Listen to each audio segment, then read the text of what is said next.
Anyway, so one of your kind of the guiding themes of your campaign is opposition to regime change wars. You say that term over and over again, but my question is, what about more conventional warfare, meaning warfare that's not necessarily intended to overthrow a government, but nevertheless, repeated bombing of whether it's Somalia or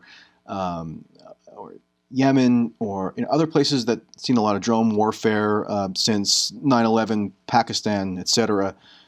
Those actions also produce blowback, which may radicalize the populace and lead them to embrace radical forms of Islam, for example, and then potentially even carry out retaliatory attacks against the U.S. So what about those non-regime change military and foreign policy actions that also have detrimental consequences? How does that factor into your analysis? Yeah.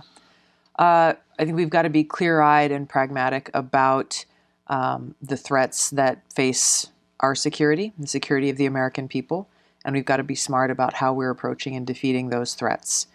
There are a number of different places in the world where we are seeing terrorist groups like ISIS and Al-Qaeda and other forms or branches off of those terrorist groups who do pose that threat. We've got to be smart in how we're addressing it in a couple of ways, both militarily, but also how we're addressing the ideology that is fueling and providing that fertile recruiting ground for these kinds of terrorist groups.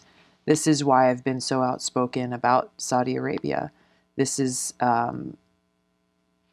so important because people in Washington never talk about the fact that Saudi Arabia continues to spend billions of dollars on spreading this Wahhabi Salafist ideology that if you look at these different terrorist groups in different parts of the world, this is the common thread that connects them. And Wahhabi Islam is very much distinct from the popular forms of Islam that are practiced around the world. So those should not be conflated. Majority. Right. Not at all. Not at all. And that's why it's important for us to be specific about this ideology that is so exclusivist, that does not represent the majority of Islam, and that really is the ideology adhered to by these terrorist groups.